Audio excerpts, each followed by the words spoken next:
Let's start. You know, you see it at our Persia hours ago. Everybody over at Delta State. That's obviously a scary situation. You know, I know it was a scary situation on campus here a couple weeks ago, and fortunately, there were no casualties or injuries or anything that occurred from that. So obviously, anytime anything like that happens on a college campus, or really anywhere, is really scary. So all our prayers are with them over there in Cleveland, Mississippi today. So, but we got to get ready. Tough game this week for us with Northwestern State. I think a lot of people saw it last week. How challenging it is for you if you don't come out there and you're not prepared to play your A game. You're going to be in a battle, and having just looking at some of the scores, not just in our league, also around the country. You know, we have when you're playing some smaller schools, you got to make sure you are playing and at a very, very high level and executing at a high level, or you're not going to win the football game. So it'd be a good challenge to our team this week to come out there. They have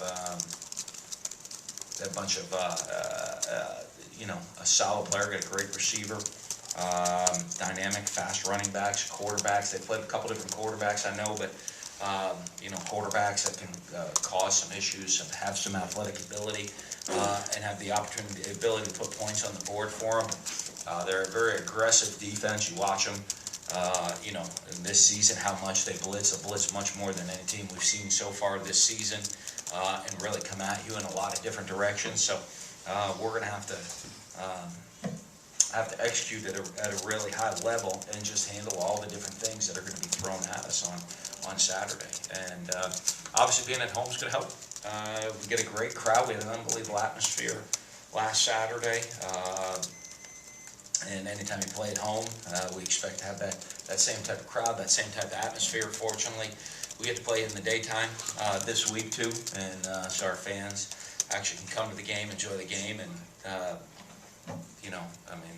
not have to really probably sleep an entire next day just to get over being up into the middle of the night playing a football game and cheering for us. So, but I thank all our fans for an unbelievable atmosphere they created for us on last Saturday.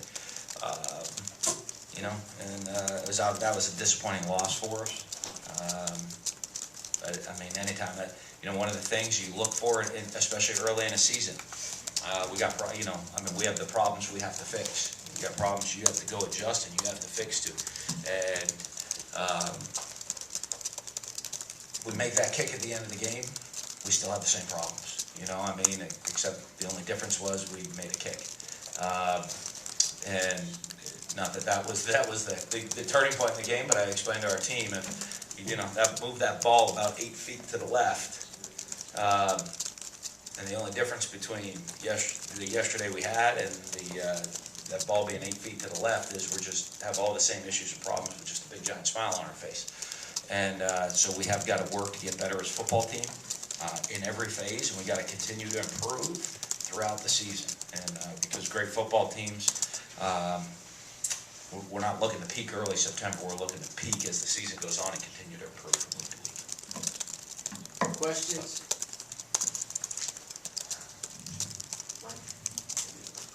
Dan, what did you see of the offensive line? Now, looking at the tape, it seemed like there was a lot of pressure in Dak's face the first half, and then there maybe were some adjustments in the second half. Yeah, honestly, I think our guys settled down a little bit in the second half. Like I said, post-game, it wasn't a huge rally. It was more, relax. When you look at some guys that are newer faces, they're playing their first SEC game, getting used to the adjustments and the speed and what's happening out there on the field. And I thought I thought the guys settled down and played better. I'd love to tell you we made some miraculous adjustment to it all. As you saw, I think in the second half, we didn't need to make adjustments. We just needed everybody to go out there and execute a little bit better, and to not, worry. There are things to me. We made some really silly mistakes in the first half as we went back and looked at it. I mean, just silly things. I mean, kind of head scratchers. But these are younger kids still. Remember, they're out there on a field in a crazy environment, late at night on a Saturday night, national television, and they got to learn how to handle those situations, to learn how to execute at a high level in those situations. Northwestern State struggled against the run in the first 2 games. How much of an emphasis is going to be put on the fact that you want to get the rushing game going this week with how much you threw last week? Yeah, I don't mind throwing it. I just want to score points and move the ball. I'm good doing either. But they did. You know what they've given up though? When I watched the first 2 weeks, they've given up some big chunk plays, and so it's not like it's just, hey, you just run the ball at will on them. You look at Lafayette with a 90-yard touchdown last week against them, and and a couple of big runs the week before in the other game.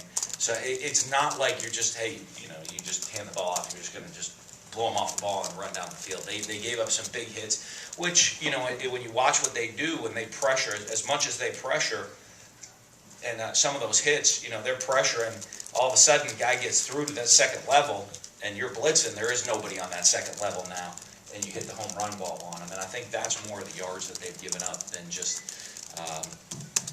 really just, the consistency. We talk about run efficiency. Their average, you look at them defensively, their average that they're giving up is a lot worse than their efficiency, which is how the percentage of plays which were efficient run plays. Speaking of the run, do you like that Dak hasn't run very much this year? You like that he's trying to stick in the pocket and find some open guys downfield? We looked. I think there were maybe 1 or 2 opportunities. I think he could have scrambled and made something happen in the course of the game on Saturday night, that we go back and look at. But, also I think there's opportunities where he maybe used to go take off and scramble, where he stayed in the pocket and made throws. So I think it's just that fine line of back and forth. I don't look at it. It's not something by design we're sitting there saying, okay, let's do it this way. I just think it's his development and the fact that he's getting into further through progressions in the pass game, that you're seeing him take off and run less. Yeah, when you look back at the film, I guess what did you take from the execution of that final drive? What could have been better? To me, I think we executed unbelievably well until me making the call. Once I got to do a better job of realizing the situation where I think we had the ball down to the 28, 29 and a half, 29-yard line. I knew we were going into the wind. In my thought, I wanted to get the ball to the 20. For a field. I wanted to score a touchdown, and not even have to kick the field goal, obviously. Getting the ball to the 20. In retrospect, you know what? We probably just, stick with our guns, get it to the 25-yard line, which we always talk about. And so, the last play calls, I guess really the 3 last play calls are on me. When you look at that situation, you have 1 timeout left. It was 1st and 10. If you run it on that situation and don't get a first down, that's the last play you're running in the game. You're going to take the timeout and kick the field goal. There's not going to be enough time at that point to set it and run another play. And then also the delay game, and that's solely on me. And I think that really cost us. That was me trying to force trying to go 10 yards instead of the 4 yards. So all of that, to me, our guys, I think they executed unbelievably well. I mean, the thing, we took the ball, we had the ball to -10 in a 2-minute situation with 1 timeout, with about 1:29 or 30, right around there, about 1:30 on the clock in our own 10. And we just drove the length of the field, did an unbelievable job. I thought those guys did with execution. And then, I think I misjudged that deal at the end of the game, and that's on me. In retrospect, obviously now looking at it, when you sit back and you analyze it, look at it on film, and how it shook out, I could have made a different call, but my thought process was to get the ball to, my thought process was, well, let's not just run a 3 or 4 yard play up the middle right now to center the ball and try to kick it from the 25 because we're going in to win. My thought process was we need to go get 8 to 9 more yards, another pass play. We have that timeout, try to complete the ball down the field and get us to a 37-yard field goal.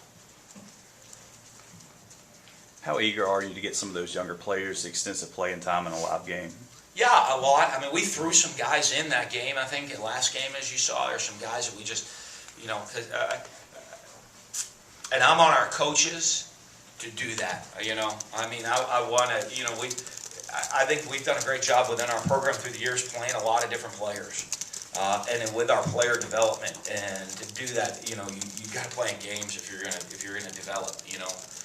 Not just practice. And but also we explain to our guys it's not your right to play in a game. You earn playing in the game with what you do at practice. And I think with some young guys, and especially because there's so many new faces in our program, haven't been around long, that they look at, well, hey, coach, last year we just rotated all these players, so I automatically deserve to be rotated in because that's just what we do. And they're learning it isn't that way. You earn that rotation in practice. As I said last year, people coach, why do you play so many players? And I always said because they earn the right to go play during their practice time. That's what it is. So I want to play more players, and I'm really on our coaches to make sure that we're pushing guys to earn that right to get more snaps in the course of the game. And I think we got to force feed it. We do have to force feed. I want to give guys, hey, we're going to give you 5 plays this week. Go show me you deserve 6, not that you deserve less. And go show me you deserve more than less while you're out there on the field with how hard you play and the effort you play with. And that's what we want to look for as we continue to move through the season.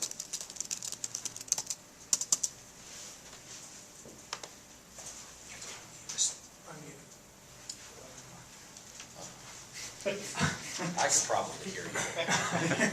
Statistically, I think Beniquez Brown has 10 tackles through a couple of games and things, but outside the numbers, just talk about what Beniquez Brown means to that linebacking core and the defense as a whole. Well, he makes a lot of calls for us on the defensive side of the ball. He gets people lined up, puts us in position to make plays. He makes a lot of plays for us. And even if he's not making the tackle, he's still making plays. In where he's fitting, how he's forcing the run, I think he does an awful lot for the defense. And he's a great example for all our younger kids when you look at him of how hard he works at the game. And, in the time that he puts in to go be successful. And I think that's great for the leadership within the program. The starting defensive line, especially, spending a lot of time in the backfield. It looks like they've got a lot of pressure. It's doing well. Always a good thing. It's still, I'm sure getting chemistry, but it seems like a group that can have a lot of success. I do. I think they're coming along nicely. There's some time. You look at it. I really like how the guys have stepped up. Ryan Brown's just, he's steady. He's been steady for a while, and he's a guy that always from day one puts everything in, and he works his tail off. You're seeing Chris Jones, to me, trying to develop to be more of an every snap player. He makes some big plays, still makes some mistakes. And we've talked to him. To become a dominating player, you show up every snap of the game. Nick James, I'm really pleased to me with how Nick's been playing.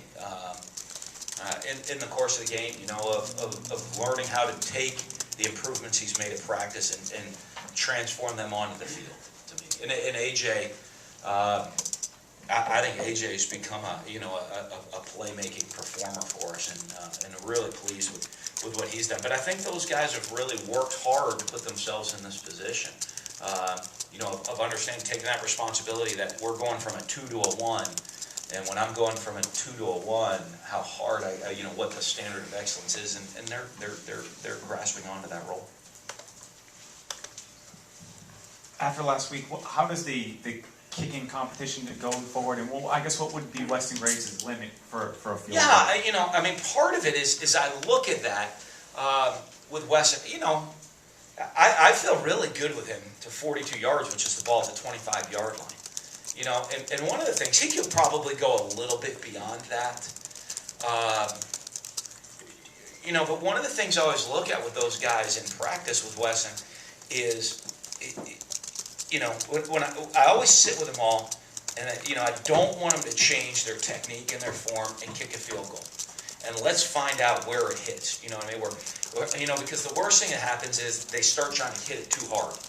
You know, I tell them a lot. It's like your golf swing out there. You know, I mean, when I play golf, I mean, you hope they're better than that. But you know, but like, you know, a lot of times the harder you try to hit it, the less it goes. And you know, you're just nice and smooth and consistent in what you do, and use great leg swing. You're going to get a certain distance out of it. And for me to ask him to go beyond that is going to get him out of rhythm, out of sync. As you can see, I think Devin, even into the wind at 52, you know, I think they helped us with the timeout. You know, I was really worried. I was worried on the kick. You know, I thought, you know, I mean, that was our play. And in my mind, I'm wondering, is, you know, is it a better percentage to throw the ball in the end zone here, or try a 52-yard field goal into the wind? But when he missed, you know, he kind of shanked the first one. I was at that point. I went up to him and I said, "That's awesome. You got it." Because the first one, you know, I mean, the momentum, everything inside of you, all that, you know, the juice, the energy, the scene. I mean, you're trying to kill it. And you can see he tried to do that on the first one. So he all of a sudden came over and said, "You're going to make this one because now you just get to go kick a field goal." And because I looked at him and when he missed the first one, had the distance. You know, he just pulled it back. And I said, you know, in seeing that now, you know, just relax. You know you got the distance to hit it. And to be honest with you, I think he had the distance on it. I mean, it would have been about 6 feet to the right. It might have been crazy. It might have rolled over the top of that crossbar. But I think he had the distance. And, you know, so you can see in Devin, when he's nice and smooth and hits the field goal nice and smooth like he did in the second one, his range is a lot further. Where a Wesson, I don't know if he can get it there. I don't know if I put him in that situation, no matter what he did, if he could get the ball there. And so, you know, that's where it is. It doesn't really change with us. I mean, that was kind of our philosophy going in. If we have to attempt a long field goal, Devin's the guy that has the, you know, has the leg talent to do that. But, you know, for me as a coach, I mean, 52-yard field goals in college, they're not high percentage plays. And, you know, and unfortunately, we didn't make it. Brandon Holloway is a guy that has really played well these first two games. How much do you think his role is going to continue to expand? And could he be a guy who challenges to become the starting tailback by the end of the season? Yeah, you know, again, to me, I look at our two tailbacks. I mean, Shumpert goes out there for the first play of the game, but the rep difference between them is not a whole lot. I mean, Brandon's basically, to me, a starting tailback right now. And I could put his name on the Jumbotron, and then he could be considered the starter or whatever, however we want to list it to me. Because those guys play pretty equal reps throughout the course of the game. You know, we rotate him, and I think he's done a great job of that. So, you know, when I look at it, I don't know that it's challenged to be the starter as much as. You know, I mean, it kind of is that. You know, he's kind of, to me, in a rotating starter role anyway at this point. And so, I don't know that it would expand any more than where it already is, where he gets half the reps. What do you think allowed Grania to kind of go off in the second half, and how is his wrist? I guess. Yeah, he hurt. He's going to be fine. He practiced yesterday, so. I don't think that's going to be much of an issue. I think a couple things happened to us. One, we moved him around a little bit because they were trying to double team him most of the time when he was the single side receiver.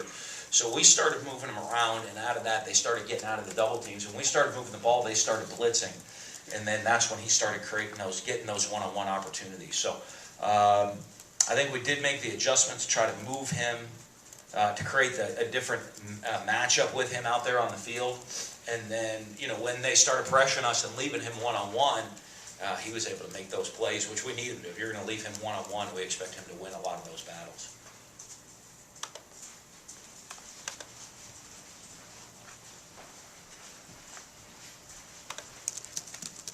Stephen Rivers, is this the third school that you've seen him at? He's the guy that you've recruited. What type of quarterback is he?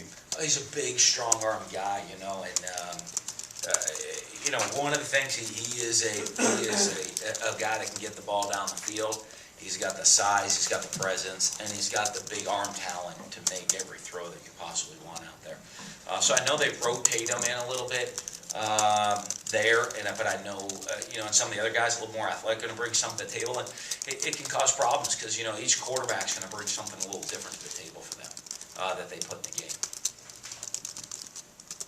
Kind of jumping on Brian's question, you talked about Brendan Holloway and Ashton Shelburne. How would you, evaluate the running backs as a whole, first 2 games? I thought they've played fairly well, to be honest with you. You know, I mean, some couple of critical mistakes. You know, I mean, to me, Shumpert's fumble on the goal line. I think we've missed one or two pass protections that we missed, and one of them was kind of a funky deal. They came from so much depth. He released before he even, considered the guy blitzing. The guy never got home. But I thought overall they've played fairly well the first 2 games. Both those guys. The young guys still, trying to break in, and it's the same thing. Want to see them perform at a high level in practice, so we can see them go perform more on Saturday and let them continue to develop. Because I think both those 2 young guys are talented. We just want to make sure that they're going to execute at a high level.